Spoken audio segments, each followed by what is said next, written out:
Selamat pagi Sobat Muardiwae yang sudah menunggu, barangkali yang sudah bersiap-siap untuk menonton acara Muardiwae saat ini. Pada kesempatan kali ini kita akan berbicara tentang sehat jiwa untuk meningkatkan imun di masa pandemi, tentunya dengan narasumber sehat jiwa ya dok ya. Karena selama ini mungkin orang pikir sehat tuh raga aja, tapi ternyata jiwa juga perlu kita rawat.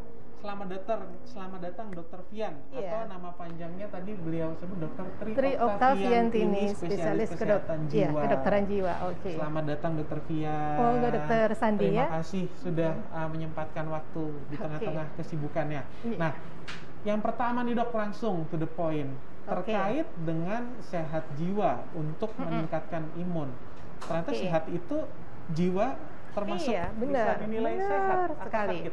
Ya, jadi memang sebelum kita masuk katakanlah ke sesi selanjutnya, gimana sih caranya biar kita tetap sehat, kita harus tahu dulu maksudnya sehat mental itu seperti apa.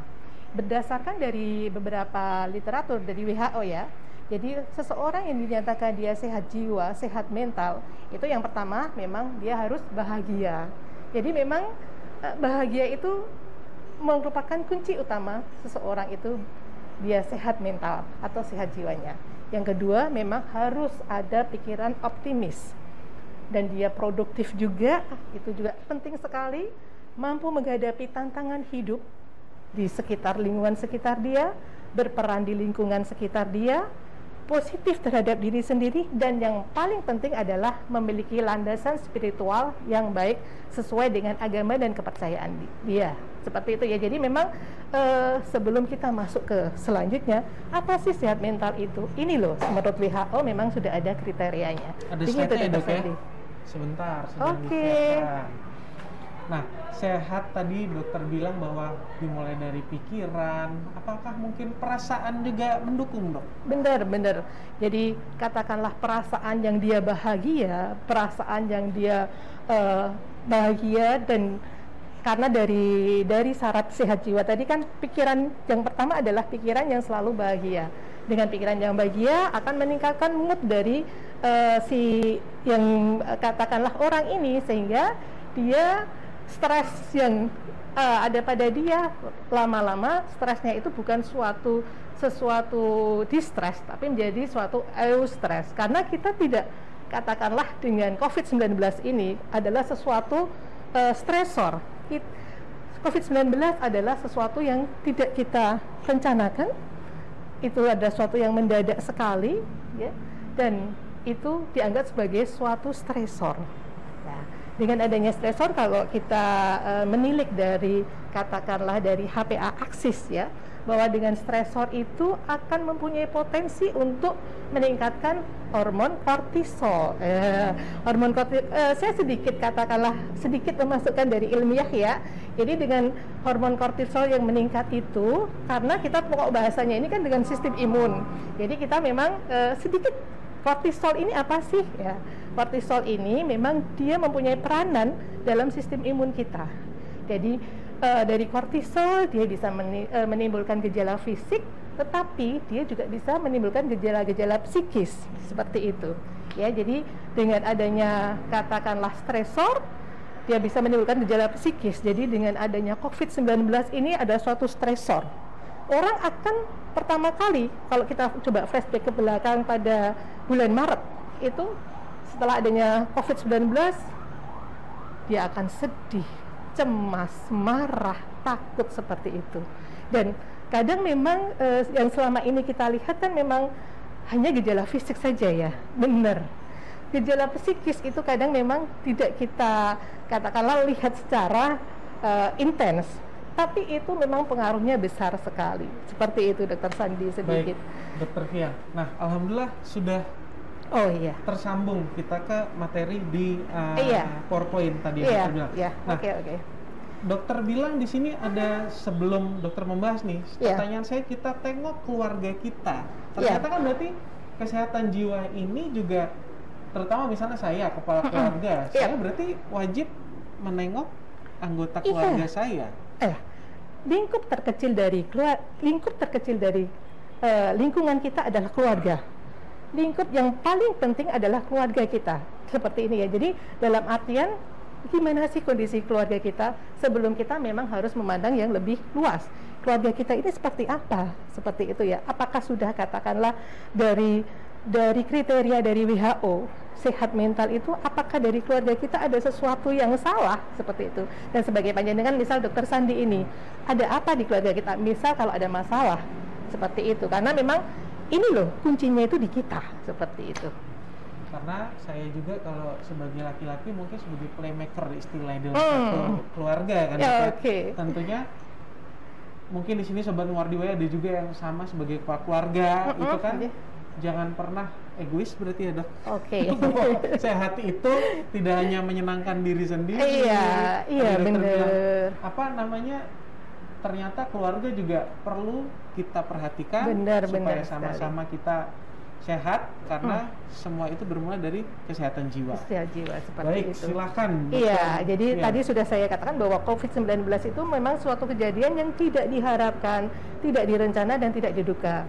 Dan COVID-19 ini bisa menjadi faktor pengganggu yang kita namakan tadi stresor. Dari stresor nanti bisa meningkatkan hormon kortisol. Hormon kortisol akan mempengaruhi sistem imun, seperti itu ya. Jadi sehat jiwa untuk meningkatkan sistem imun, itu benar banget. Jadi memang pas sekali judul pada siang hari ini. Jadi dengan katakanlah stresor ini akan mempengaruhi kortisol.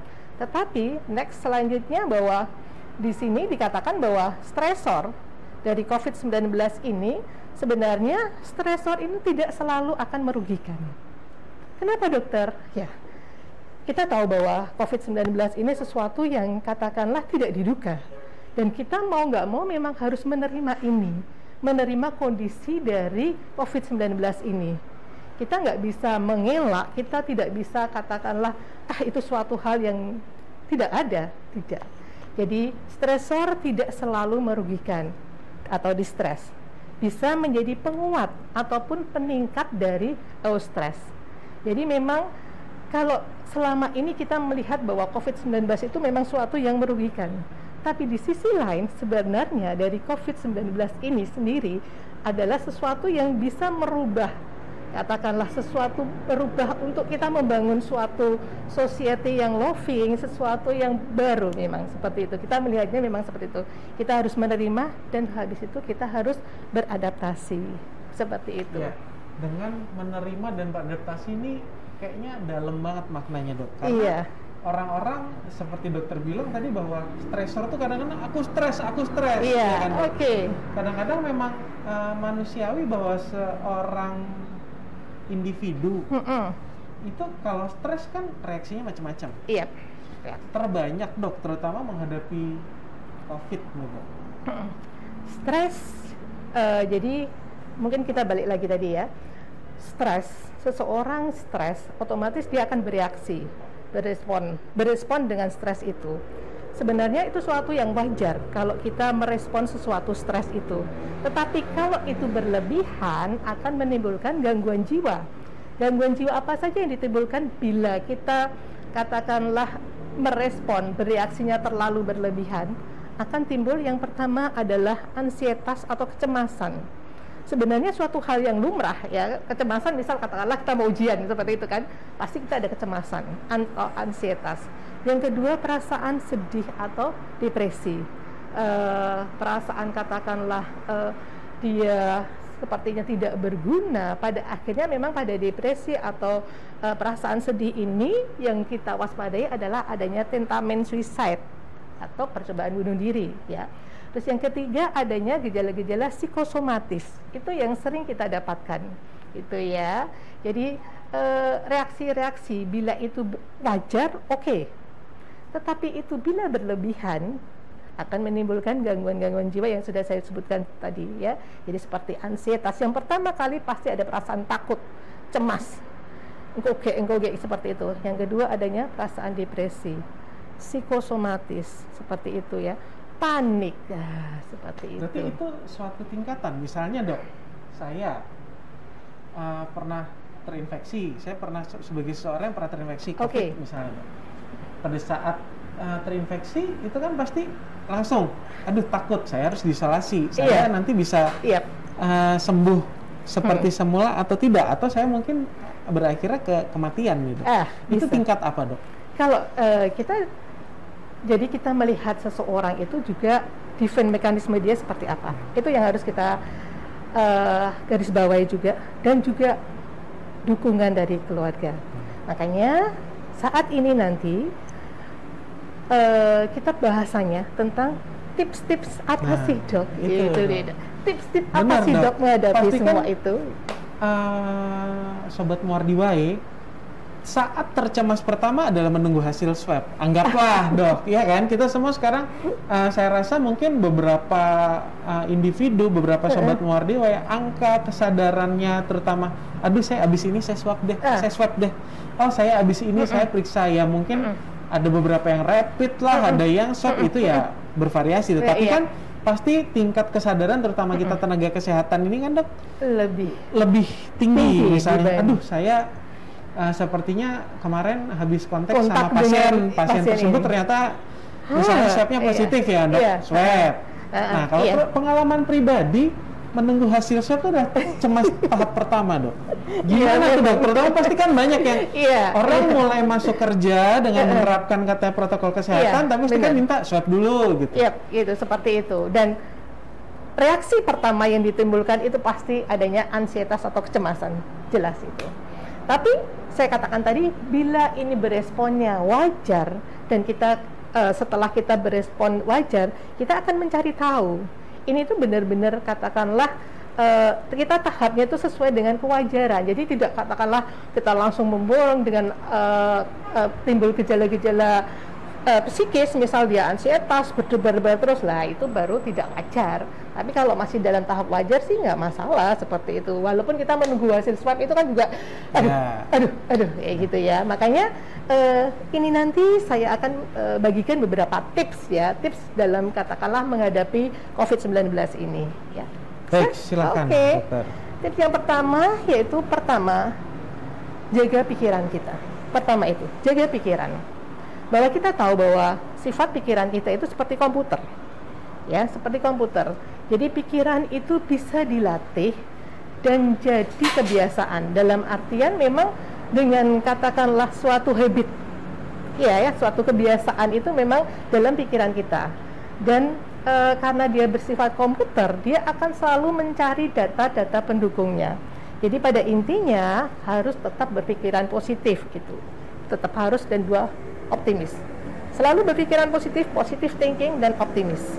Walaupun kita tahu, misal katakanlah Dr. Sandi tadi mengatakan bahwa menunggu hasil swab itu loh, Dok, itu sesuatu yang gitu banget ya. Tetapi kita memang harus positive thinking. Oke lah, kemarin mungkin saya pakai APD lengkap, insya Allah seperti itu. Dan juga kita optimis juga. Apapun nanti hasilnya, optimis. Oke, apapun hasilnya, tetap kita jalani.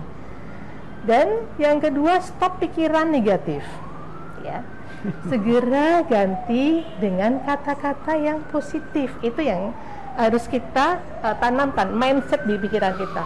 Alhamdulillah aku masih bisa, ataupun alhamdulillah aku masih punya ini. Ataupun misal kita ganti dengan doa maupun harapan, itu yang lebih penting ya. Semoga tetap sehat, semoga kita bisa bekerja secara maksimal. Walaupun itu katakanlah sesuatu yang remeh ya, satu kata yang kayaknya remeh banget, Dokter, tapi itu penting banget, karena dengan kita kebiasaan ada pikiran positif, itu akan mengubah mindset kita. Karena tadi saya katakan bahwa pikiran kita seperti komputer. Semakin kita sering memasukkan mindset yang positif, otomatis dengan mindset positif, pikiran positif, optimis akan terbentuk. Seperti itu ya. Atau alihkan dengan aktivitas positif lainnya. Jadi pikiran positif itu penting banget ya. Selanjutnya, tidak kalah penting ya, sekarang gadget sesuatu yang mungkin utama. Sesuatu yang utama ya. Tidak bisa lepas. Iya, tidak bisa lepas. Seleksi terhadap informasi. Kita memang harus tetap terbuka menerima segala informasi. Tapi ingat bahwa info ini menjadi salah satu sumber ketegangan. kita tidak, katakanlah, tidak memungkiri juga kadang ada berita-berita yang hoax seperti itu ya. Tapi ingat, info akurat tentang COVID itu memang suatu kebutuhan dari kita ya. Terus hati-hati juga dengan ketidakpastian berita. Cari sumber berita yang tepat dan kemudian klarifikasi. Itu yang penting. Yang selanjutnya, batasi untuk mengupdate data ya, berita ya. Jika sudah merasakan suatu kecemasan ya. Jadi kecemasan itu perasaan yang engkoge seperti itu ya. Pilih situs-situs yang resmi. Sekarang sudah tersen ya, Dr. Sandi ini. Info bisa ya, itu yang resmi. Dan mungkin juga karena kita sering berkomunikasi lewat IT, hati-hati jika akan share info. Itu yang penting. Baik, Dok. Saya mengalami sendiri. Ya mungkin Sobat Muardi ada yang pernah mengalami pada saat mungkin ya kita harus isolasi mandiri atau isolasi. Defense saya adalah saya malas baca apapun tentang COVID, gitu kan, Dok. Langsung saya, udah deh, gitu. Saya nggak mau baca, gitu kan, karena semakin mungkin ada Sobat Muardiwa yang semakin dia baca, ternyata kematian bertambah, iya kan, Dok? Tadi dokter mungkin berpikir juga bahwa pasti dengan info yang begini cepat menyebarnya kan pasti tiap hari ngebahas. Update juga akan semakin cepat. Ya, itu kan juga harus maintain ya, Dok. Nah, seperti itu ya. Ada pertanyaan, Dok, dari Instagram, dari @grace. Dok, bagaimana menghadapi orang-orang yang memiliki mental illness namun tidak menyadari dan selalu memberi energi negatif bagi sekitarnya? Oke, dari Mary Grace ya ini ya. Menghadapi orang-orang yang memiliki mental illness, jadi dia gangguan jiwa. Ini gangguan jiwa sebenarnya gini, mental illness kayak di lingkungan kerja kan kadang ada mental sakit jiwa, ini dia sakit jiwa istilah the attitude atau sakit jiwa beneran gitu kan. Namun tidak menyadari dan selalu memberikan energi negatif bagi sekitarnya. Bagaimana kita menghadapi orang-orang tersebut? Oke, bagus sekali pertanyaannya. Jadi untuk Mary Grace di sini memang kita sebenarnya dari awal tadi saya sudah katakan, sebelum kita masuk ke untuk tip-tip ini, kita harus melihat diri kita dan keluarga kita. Jadi lingkup terkecil seperti itu ya. Kalau memang di lingkup kita sudah ada pikiran-pikiran yang positif, katakanlah tidak ada keraguan dalam menghadapi COVID ini, bagaimana cara kita menghadapi orang-orang yang memiliki mental illness seperti itu ya. Ya memang kadang sulit juga dalam artian sekarang dengan adanya COVID ini kadang kita ini loh sudah cukup keluarga kita dan kita sendiri dan keluarga kita kadang juga seperti itu, dalam artian memang di luar mereka sebenarnya untuk yang mental illness dalam artian bukan gangguan jiwa loh ya, seperti ini loh ya.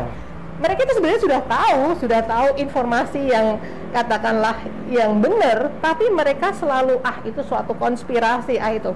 Ya, pada akhirnya kita ya monggo seperti itu. Sudah. Yang terpenting saya dan keluarga kita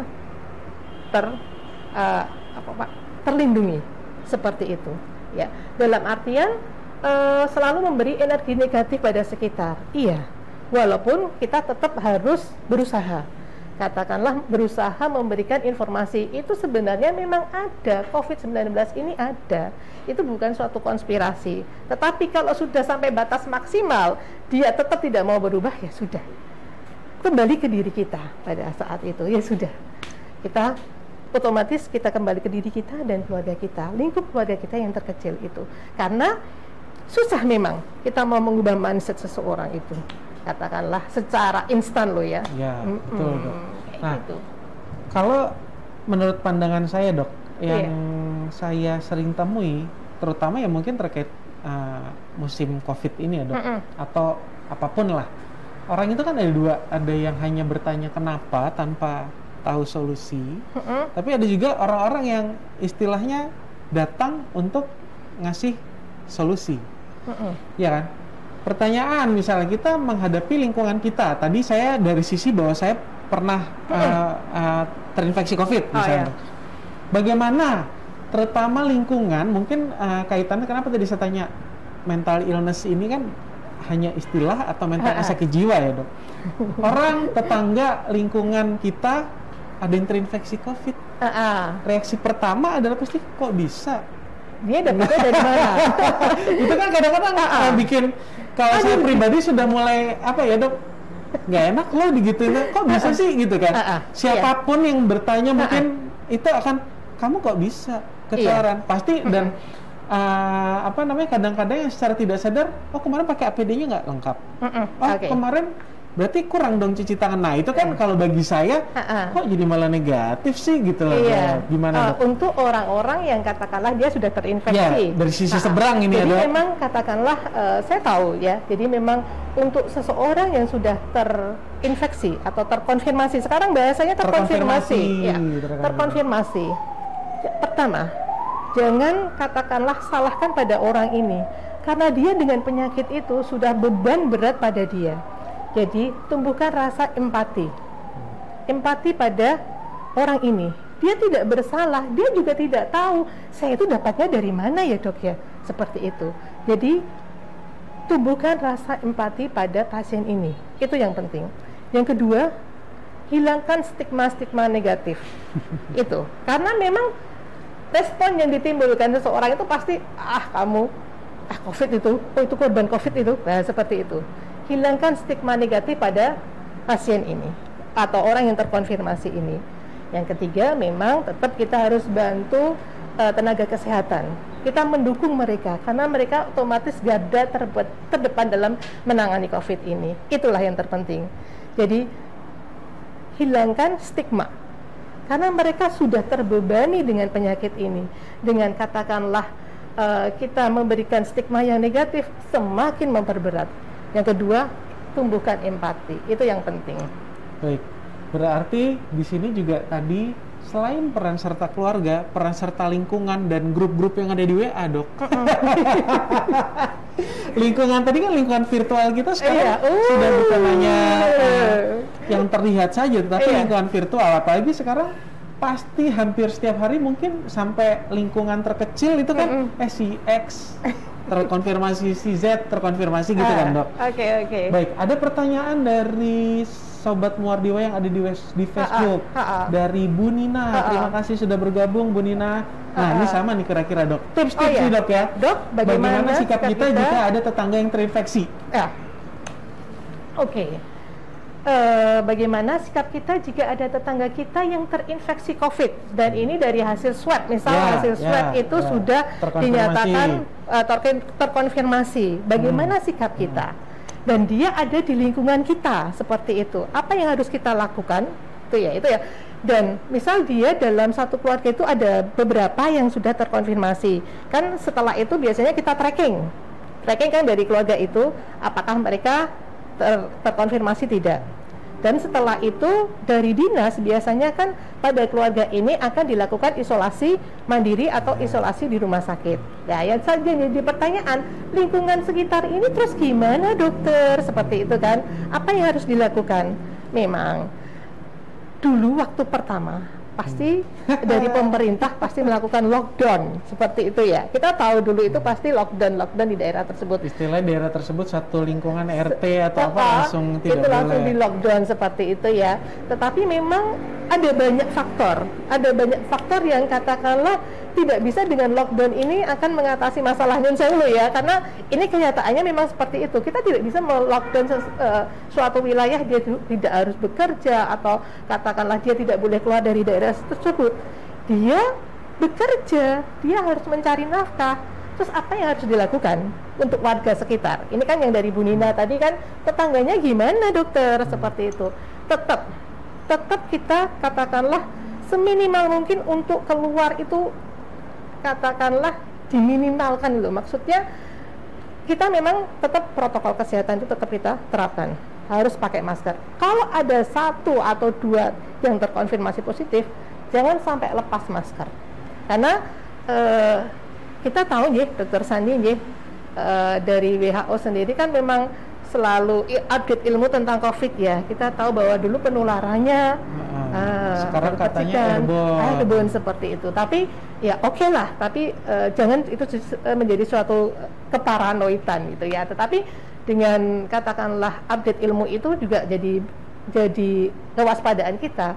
Jadi yang pertama adalah tetap protokol kesehatan. Apa 3M itu? Harus kita pakai masker, cuci tangan, jaga jarak.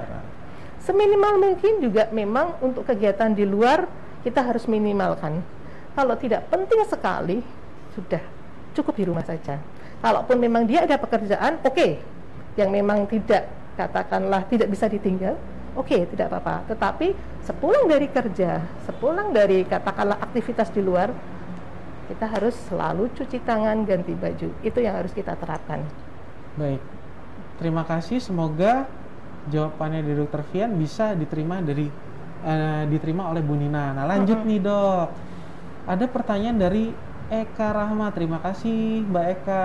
Assalamualaikum, pagi dokter. Si cantikku mantan melatih 1 dok 5 bulan yang lalu, tapi sampai sekarang dia masih trauma. Dampak sosialnya luar biasa. Sampai sekarang aja anak saya nggak mau keluar dari rumah dan menutup diri. Iya, ini yang saya. Berarti ini curahan hati seorang ibu. Aduh. Oh iya, mantan melatih itu 5 bulannya lalu. Berarti pernah diisolasi di Melati 1. Oh iya, di Melati 1. Iya. Memang Ibu Eka ya, Ibu Eka Rahma ya. Pada kasus ini, ini putrinya ya? Iya, putrinya ya. Putri. Anak saya 15 tahun. Oh, anak saya 15 tahun. Oke. Memang kita tidak bisa katakanlah mengelak bahwa COVID-19 pada usia remaja ya ini ya, 15 tahun kan usia kalau menurut perkembangan dia emosinya usia ya, Dok? Iya. Dia pada saat itu memang dia katakanlah remaja mencari jati diri, pada saat itu harus isolasi. Trauma, benar trauma seperti itu ya. Dan ini sudah 5 bulan. Nah, terus apa yang harus dilakukan? Karena dia takut masih nggak mau keluar rumah, menutup diri. Ya, kalau seperti ini, kalau sudah 5 bulan ya Ibu Eka Rahma, ya memang pada putra panjenengan, kalau memang pendekatan dari keluarga, mungkin pendekatan dari Bu Eka Rahma sudah intens ya, tetapi kalau belum ada perubahan, memang harus dikonsulkan ke bagian psikiatri, itu ya Bu Eka Rahma, karena kalau 5 bulan itu batasnya kan, iya. Nanti kalau kita penanganannya lambat, nanti takutnya, nyun sewu ya Bu Eka Rahma, kita berdoanya sih tidak sampai dia terjadi depresi. Makanya kalau saran saya, ini bisa dikonsulkan ke bagian psikiatri, itu ya, bisa Ibu diperiksakan. bisa ketemu Dokter Fian di poli psikiatri ya, di Wijaya Kusuma ya dok ya? Iya, lantai bawah. Kusuma, lantai bawah, atau bisa ke Poli Cendana ketemu dengan Dokter Fian. Okay. Ya, kita harap juga tidak sampai berkelanjutan. Bu Eka, nasib kita sama, saya pernah kok ada di isolasi anggrek 1. Tentunya memang mungkin anaknya diberi contoh saja bahwa hal itu belum menandakan bahwa dunia berakhir. Iya, benar. Dunia masih terus berjalan. Baik.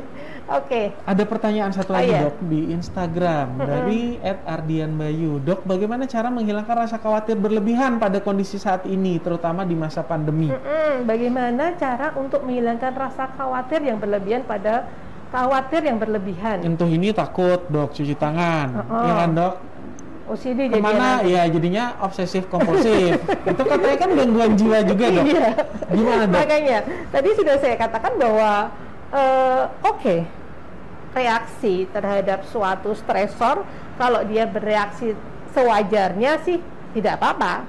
Tetapi kalau berlebihan sekali bisa terjadi ansietas atau kecemasan, atau malah yang tadi OCD gitu ya. Bagaimana cara untuk menghilangkan rasa khawatir yang berlebihan? Ya, ini tadi ya. Jadi katakanlah tips-tipsnya itu memang tadi kita baru nomor 1 Dokter Sandi kayaknya ya. Jadi memang bagaimana cara menghilangkan rasa khawatir? Ya, termasuk juga kita harus berpikiran positif thinking, dalam artian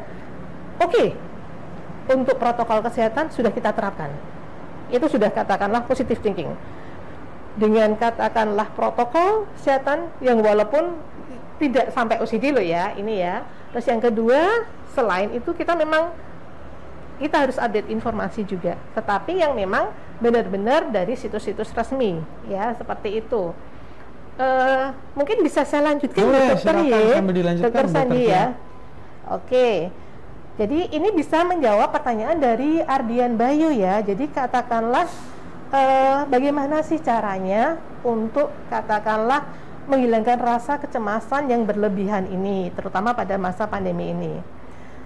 Selanjutnya kita berhenti sejenak dan atur strategi aktivitas. Ya, setuju ya dokter Sandi ya? Setuju ya? Nafas dulu, Nafas dulu ya, kita relax dulu. Tarik relax nafas dulu. Mungkin kita atur strategi aktivitas kita yang kemarin, mungkin kita aktivitas di luar santai ya, harus bekerja di kantor, yang katakanlah sekolah, anak-anak sekolah harus katakanlah beraktivitas di sekolah. Kita atur strategi kita. Mungkin dengan katakanlah COVID ini semua memang berubah, semuanya memang berubah ya. Bisa saja terjadi work from home ataupun school from home sekarang ini ya. Jadi anak-anak sudah katakanlah hampir 8 bulan mereka di rumah, dan juga kita tahu sendiri banyak pekerja yang mereka harus work from home, WFH seperti itu ya.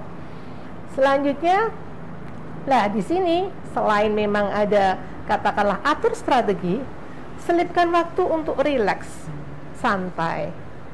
Ya, seperti itu ya. Jadi bisa tidur cukup untuk orang dewasa 7 sampai 8 jam, tapi bukan hanya kuantitas. Kalau 7 sampai 8 jam itu kan kuantitas, tapi benar-benar dari kualitas. Kalau bisa tiap tidur mimpi ya, Dok. Kualitas dalam artian dia bisa tidur dalam ya, kayak gitu ya. Ada me time untuk masing-masing ya. Jadi benar-benar kita harus relax, harus santai seperti itu ya. Yang kedua, mungkin kita juga harus katakanlah konsumsi makanan yang bergizi. Di sini ya, berjemur, olahraga ringan seperti itu ya. Dan mungkin ada yoga, relaksasi seperti itu. Memang ini untuk me time kita. Lakukan hobi rekreasi. Ini yang penting. Jadi dengan pikiran yang bahagia yang sudah saya katakan tadi, untuk sehat mental apa sih? Yang penting bahagia. Dengan perasaan bahagia, perasaan optimis itu akan menimbulkan katakanlah perasaan yang maksudnya perasaan bahagia ini sebagai modal utama kita. Bagaimana cara kita biar bahagia? Ya salah satunya dengan ini loh, lakukan hobi. Kalaupun tadi rekreasi, tapi rekreasinya juga harus tetap menerapkan protokol ya. Kalau sekarang ini ya, kita nggak bisa abai dengan protokol. Karena panjenengan dokter Sandi mungkin tahu ya, wow kalau pas libur panjang seperti itu, aduh ya, makanya timbul terjadi klaster-klaster. Aduh, jangan sampai terjadi. Tentunya ya, bijak ya dok ya dalam berrekreasi atau menjalankan hobi tadi ya dok. Tetap harus bijak ya. Manfaatkan ini kebersamaan dengan keluarga. Lakukan aktivitas bersama keluarga, ciptakan suasana bahagia di rumah. Makanya saya katakan tadi bahwa COVID-19 ini, selama ini kita melihatnya COVID ini sesuatu yang katakanlah distress, sesuatu yang jelek, sesuatu yang nggak ada bagusnya sama sekali. Kita semua punya Tuhan ya. Jadi kita melihat dari COVID ini sebenarnya apa sih yang kita dapatkan dari COVID ini. Kalau memang kita memandangnya hanya dari sisi negatif, oke, banyak sekali, sampai mungkin kita nggak bisa ngitung ya. Tetapi dengan COVID-19 inilah manfaat kebersamaan dengan keluarga. Kita kembali ke keluarga kita, keluarga terkecil kita. Misal katakanlah, ini tuh yang terpenting, yang selama ini mungkin ya, waktu kita habiskan waktu di kantor, kita habiskan di luar. Dengan adanya COVID ini, kita benar-benar kembali ke ini, keluarga kita yang memang sebenarnya mereka itu butuh kita. Itu yang terpenting. Jadi di situ ya, lakukan aktivitas bersama keluarga, dan yang terpenting ciptakan suasana bahagia di rumah. Itu benar-benar penting. Yang dulu kita mungkin ketemu sama anak saja itu sebentar, susah banget, bener. Jadi disitulah. Jadi katakanlah dengan 9 bulan, 8 bulan, kita akan introspeksi. Apa sih ini dari COVID ini? Apa yang Tuhan memberi COVID ini untuk apa? Seperti itu. Ternyata di sisi lain, walaupun COVID ini memang banyak sekali penyakit penyerta itu ya, tapi di sisi lain kita kembali, benar-benar kembali gitu ya. Mungkin ada pertanyaan? Ada pertanyaan lagi. Nah, dari Syafafani, Dok. Dok, saya ingin periksa ke rumah sakit, tapi ayah saya melarang keras. Pikiran saya semakin cemas dan stres. Saya takut ini sakitnya serius. Saya termasuk orang yang mudah panik dan cemas. Bagaimana menenangkan diri? Oh iya. Berarti dia mungkin punya suatu keluhan ya, Dokter Fian ya. Pikiran saya semakin cemas dan stres. Pengen ke rumah sakit gitu, tetapi ayahnya melarang. Bagaimana menanggapinya, Dok? Jadi memang kita di rumah sakit ya, Dokter Sandi ya. Harus ke rumah sakit. Kita di rumah sakit ya.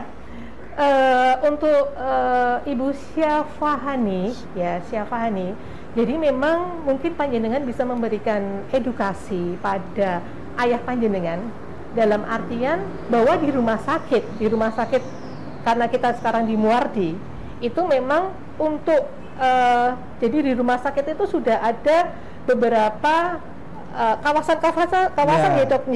Jadi memang sudah terpisah. Memang sudah terpisah antara dia pasien COVID ataupun non COVID, itu sudah terpisah.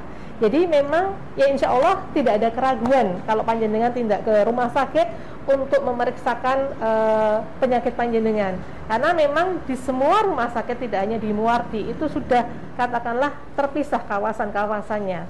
Walaupun memang termasuk panjenengan itu mudah panik dan cemas ya, tetapi tidak apa-apa. Panjenengan menjelaskan kepada ayah panjenengan bahwa di rumah sakit itu bisa kok, bisa, karena sudah kawasan-kawasannya itu sudah jelas. Kawasan apa, Dok? Hijau? Kawasan hijau katanya. Kawasan hijau. Kalau penapisan kan memang sudah di depan. Isolasi udah sendiri. Sudah jadi sendiri ya, insya Allah. Mungkin bismillah pas ngambil tiket parkir hatinya ditenangkan. Itu ya. Oke, seperti itu. Jadi memang benar-benar itu yang utama. Jadi tidak masalah. Ya. Selanjutnya dari Wirawan Barata, Dok. Dok, untuk menjaga kesehatan mental dan jasmani, sekarang banyak yang hobinya bersepeda. Namun juga banyak yang tidak menerapkan protokol kesehatan. Bagaimana hobi yang membuat bahagia dan sehat, tetapi malah jadi tapi berisiko tertular COVID. Iya, sekarang memang baru in ya mungkin ya. Olahraga bersepeda. Olahraga bersepeda. Iya. Bagaimana hobi yang membuat bahagia dan sehat tapi berisiko tertular. Tentunya bagaimana manajemen diri ya, Dok. Balik lagi ke diri kita. Kita bagaimana kita mau katakanlah, maaf loh ya, misal ada beberapa pesepeda yang dia tidak pakai masker, tidak katakanlah protokol kesehatan juga enggak. Kalau kita menegur secara bersosial loh ya, seperti itu juga katakanlah agak ada rasa sungkan mungkin ya, seperti itu. Sudahlah, karena memang mereka, kalau mereka sudah bersepeda dalam artian otomatis mereka, misalnya ya menengah ke atas. Untuk pendidikan mereka sebenarnya sudah tahu, tetapi pada saat itu kita memberikan katakanlah edukasi ya tidak secara intens mungkin ya, hanya ini loh kamu kok nggak pakai masker kayak gini. Tetapi kalau mereka memang kalau pakai masker nanti jadi sesak kan ya, sebenarnya kan juga tidak juga, karena kita dari sesak itu kan kita lihatnya dari saturasi oksigen tuh, Dokter Sandi. Seperti dari itu ya. Frekuensi nafas. Iya, frekuensi nafas, nadi, seperti itu banyak faktor. Tetapi kalau memang mereka mereka memang ya sudah kembali ke diri kita. Kita pakai masker, tetap cuci tangan dan juga jaga jarak, itu sudah cukup. Dan tentunya jangan melakukan kegiatan walaupun hobi dan rekreasi tadi yang ingat 3M ya, Dok, jaga jarak, jangan rapat-rapat. Kalau memang harus pergi bersepeda, jangan nongkrong gitu ya. Nah, Dok, saya ada satu pertanyaan nih buat dokter. Apa? Tadi dokter menyebut bahwa salah satu hormon kortisol, Dok. Yep. Tapi banyak juga istilah di dunia sosial, medsos, oksitosin. Apa? Apa, Dok? Hormon seneng tuh, Dok? Hormon seneng. Kok oksitosin? Iya apa ya? Ada endorfin, oksitosin. Oksitosin buat kita ngelahirin. Iya, endorfin ya. Oke. Iya. Jadi kalau tadi saya karena hubungannya tadi dengan stres, ya kan, COVID-19 itu stres akan dari HPA aksis, ya kan, stres akan memicu potensi meningkatkan kortisol, kan? Kortisol itu pada sistem imun. Ya. Kalau endorfin kan hormon untuk katakanlah perasaan senang, perasaan bahagia, perasaan happy seperti itu. Iya, secara tidak langsung dia juga akan mempengaruhi perasaan itu sehingga hormon endorfin akan meningkat. Jadi dalam hal ini hormon kortisol diturunkan, ya, untuk apa? Biar hormon apa tadi? Endorfinnya bisa naik gitu ya. Berarti ini juga bisa disolusi buat anaknya Bu Eka Rahma tadi ya, Dok? Yang anaknya mungkin 5 bulan terakhir tidak tidak mau keluar diri, trauma. Itu bisa diolah punya hobi apa? Iya. Bisa ya, Dok? Iya. Mungkin apalagi ini umur 15 tahun ya. Iya, hobinya apa ya? Kalau dia memang misal dia punya katakanlah hobi ataupun mungkin kasih aktivitas yang positif. Tadi saya katakan bahwa selain pikiran positif juga mungkin dari Ibu Eka Rahma bisa membuatkan aktivitas yang lain yang dia di rumah, tapi ini loh, misal memasak, terlibat dalam proses memasak, mungkin karena perempuan ya, Dok ya. Iya, seperti itu. Sebelum katakanlah dia mau keluar rumah, karena memang trauma. Jadi suatu PTSD mungkin ya, tapi nggak sampai post trauma ya ini ya. Tapi memang COVID-19 suatu yang stresor, tapi jangan sampai dia jadi PTSD pada anaknya Bu Eka Rahma itu. Baik. Cari aktivitas di rumah dulu ya, seperti itu juga bisa ya Bu Eka Rahma. Baik. Nah, Dok, ada pertanyaan lagi dari @Wirawan Barata. Dok, maaf keluar sedikit topik. Mau tanya apa bedanya psikolog dan psikiatri? Dan kapan kita harus ke psikolog dan psikiatri? Kadang takut dengan stigma kalau kita ke dokter jiwa sakit jiwa gitu kan, Dok. Gimana, Dok? Iya, memang itu benar-benar. Oke. Iya, memang kadang ada gini ya. Jadi kalau kita ke dokter jiwa, ya kita sakit jiwa dong, ke psikiater, SPKJ spesialis kedokteran jiwa seperti itu ya. Terus bedanya apa ya dokter ya antara psikolog dan psikiater, atau di sini dibedakan dengan psikiatri seperti itu ya. Jadi memang hampir sama memang ya antara psikolog dan psikiater. Tetapi saya bicara tentang psikiater. Psikiater memang menangani hal-hal gangguan-gangguan yang berhubungan dengan gangguan psikiatri, seperti cemas, seperti katakanlah depresi, psikosomatik, dan dia di sini dalam hal psikiater ini seorang dokter kedokteran jiwa menanganinya dia dua arah. Jadi selain kita juga ada yang namanya psikoterapi, kita juga memberikan psikofarmaka. Tapi kalau psikolog dalam hal ini psikolog memang dia hanya katakanlah memberikan, kalau bukan psikoterapi ya, karena psikoterapi itu haknya dari psikiater. Jadi memberikan katakanlah misal pada pasien ini dia ada kesulitan untuk belajar seperti itu. Jadi arahan-arahan kalau untuk psikolog.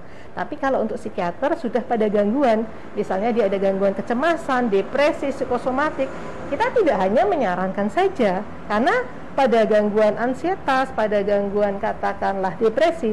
Jadi kalau dokter psikiater itu tidak hanya menangani orang dengan gangguan jiwa berat ODGJ ya, schizofren itu ya, tapi juga menangani kasus-kasus misal depresi, ansietas, psikosomatik yang dia memang ada gangguan pada neurotransmitter. Ya, neurotransmitter biar dia berjalan lurus dengan apa? Kita berikan mungkin anti ansietas, kita berikan antidepresan seperti itu. Berarti sifatnya medis kalau psikiatri. Iya, dan juga selain kita psikofarmaka, kita juga ada psikoterapi. Jadi kita mengubah mindset pada pasien ini. Kita walaupun psikofarmaka kita berikan anti ansietas, tapi psikoterapi juga tetap kita terapkan. Iya, seperti itu. Baik, terus tadi kapan kadang itu loh stigmanya itu. Jadi gitu ya.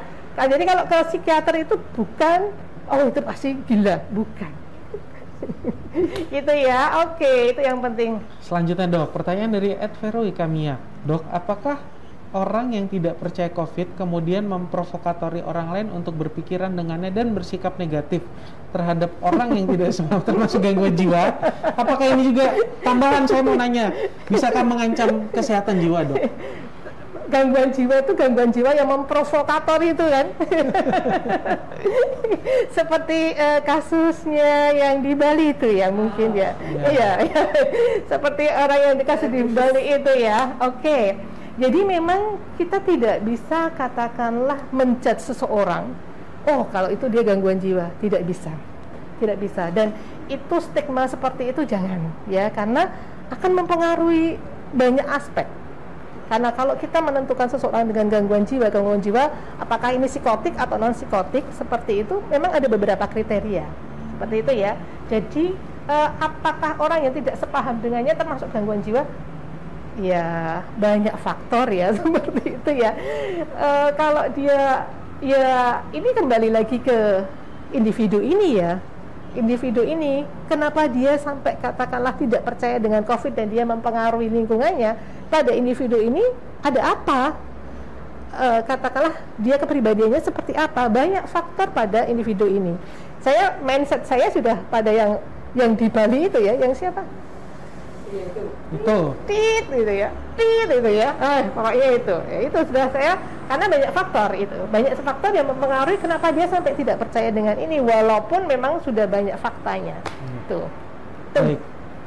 Nah, Dok, terkait dengan tadi juga ada yang bilang bahwa kita boleh menjalankan hobi, rekreasi, Dok. Bagaimana atau ada pesan nggak, Dok?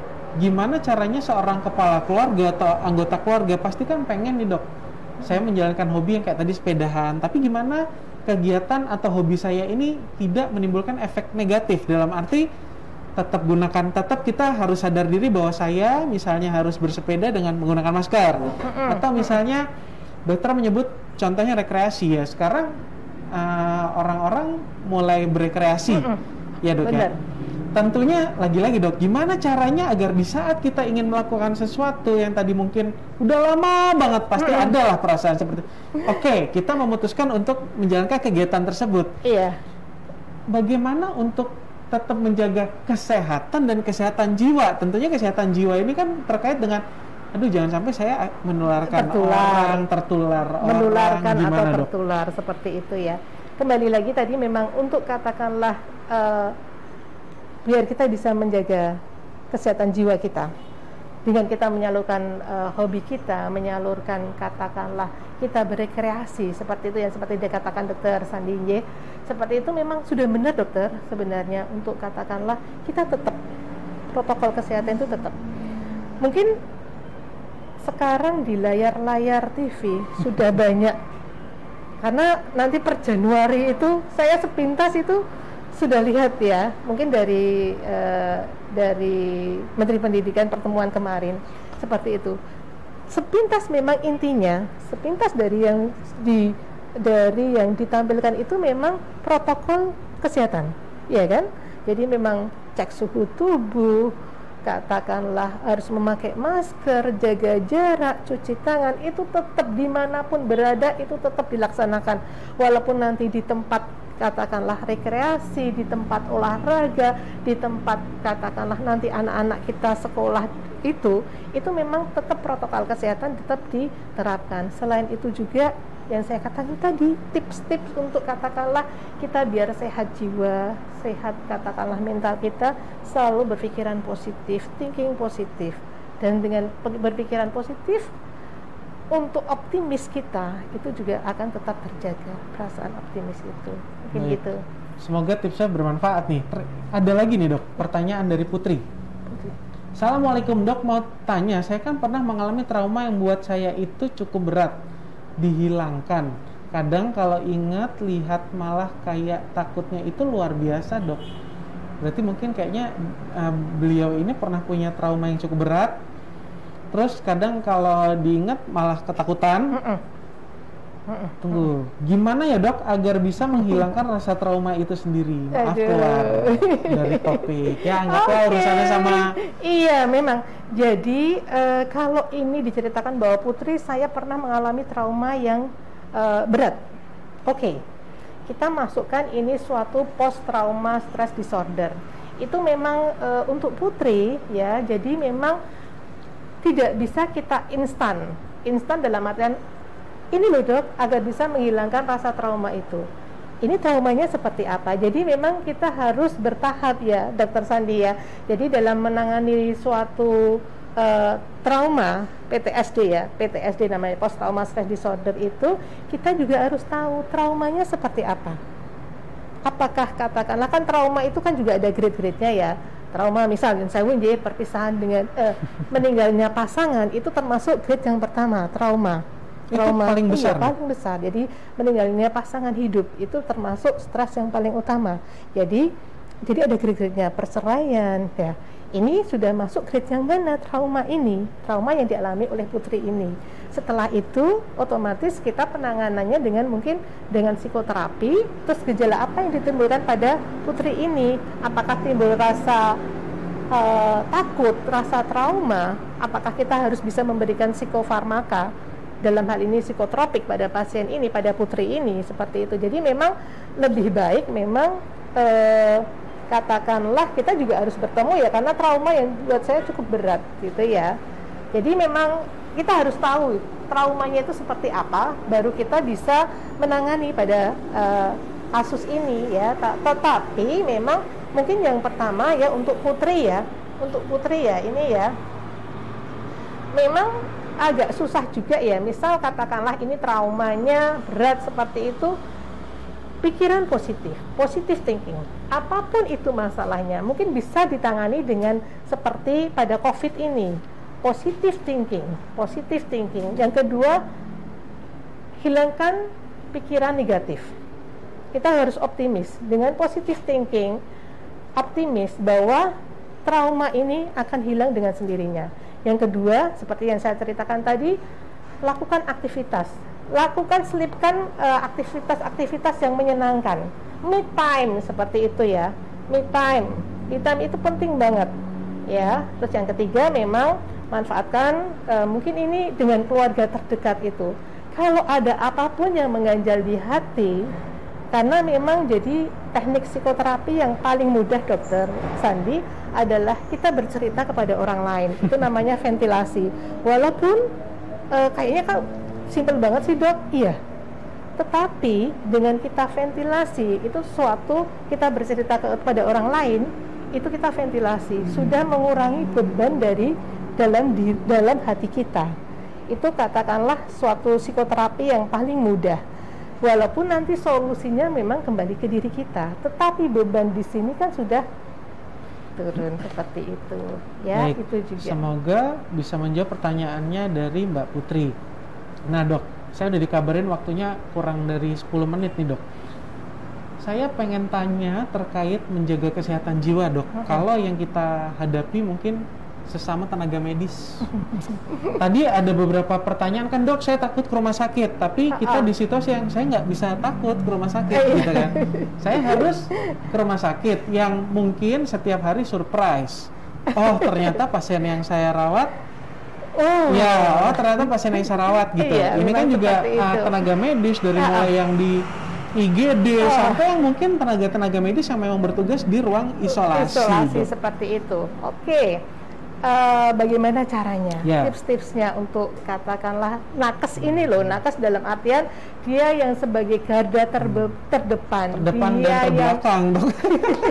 Kok bisa terbelakang, maksudnya gimana Dokter kan Sandi? Orang kalau udah sakit nggak ada pilihan lain, paling belakangnya pasti diterima sama teman-teman di isolasi misalnya COVID loh Dok. Oke. Memang itu juga penting juga ya Dokter Sandi. Memang sebagai tenaga kesehatan, apalagi dia tiap hari terpapar COVID seperti ini, stres itu jelas. Jadi memang untuk masyarakat umum memang dukunglah kita ya sebagai tenaga kesehatan di sini yang menangani pasien-pasien COVID yang katakanlah itu suatu kewajiban bagi kita. Kita nggak mungkin kemarin istilahnya kan kita mungkin kemarin istilahnya sudah terserah seperti itu ya. Tidak ya, kita tidak akan, dalam hati kita sebagai tenaga kesehatan, kita tidak ada istilah untuk terserah seperti itu ya. Tetapi tips untuk tenaga kesehatan adalah yang pertama, untuk bekerja jangan lebih dari 12 jam. Itu mungkin ya, 12 jam. Katakanlah mungkin dalam satu hari ada 8 jam ya, kan 3 shift ya. Jangan lebih dari 12 jam. Luangkan waktu untuk katakanlah bersama keluarga, walaupun lewat virtual, walaupun lewat IT, tetap kita harus berhubungan dengan dunia luar seperti itu. Jadi katakanlah oke, memang penanganan dengan COVID itu akan menimbulkan perasaan cemas, perasaan mungkin juga depresi, capek, bosan seperti itu, dan tidak ada penghargaan dari katakanlah masyarakat luar seperti itu ya. Tetapi itu memang penting banget. Jadi kita memang harus tetap terhubung dengan keluarga terdekat kita. Pikiran positif, optimis seperti itu, dan selipkan memang me time kita di waktu-waktu kita istirahat. Me time itu memang penting sekali, dan jangan lupa bahagia juga itu. Terima kasih Dokter Fian. Sepertinya waktu juga sudah menyelesaikan, harus kita selesaikan nih Dok. Saya rasa tadi pernyataan Dokter Fian yang terakhir amat sangat realistis, terutama buat kita tenaga-tenaga medis, dari mulai yang saya bilang tadi dokter depan mungkin di IGD, di tim penapisan, sampai terbelakang adalah sakit gitu kan, dirawat oleh teman-teman tim COVID. Dan tidak tidak lupa juga buat semua tenaga administratif atau apa yang memang bertugas di suatu rumah sakit. Benar. Sekedar hanya mengurus administrasi kan Dok ya. Nah, saya harap apa yang disampaikan Dokter Fian tadi bermanfaat buat sobat Muardi Wae, buat nakes di seluruh Indonesia yang menonton acara Muardi Wae ini. Dan jangan lupa untuk hasil rekaman live streaming hari ini bisa disaksikan kembali di IG Live, kemudian di Facebook dan di YouTube @RSUD Dr. Muardi. Jangan lupa untuk subscribe, like, follow, dan share semua akun Instagram kita atau rekaman-rekaman kita yang ada di YouTube, Instagram maupun di Facebook kepada teman-teman yang membutuhkan. Terima kasih sudah bergabung. Terima kasih Dokter Fian. Terima kasih juga kepada tim. Assalamualaikum warahmatullahi wabarakatuh. Waalaikumsalam warahmatullahi wabarakatuh.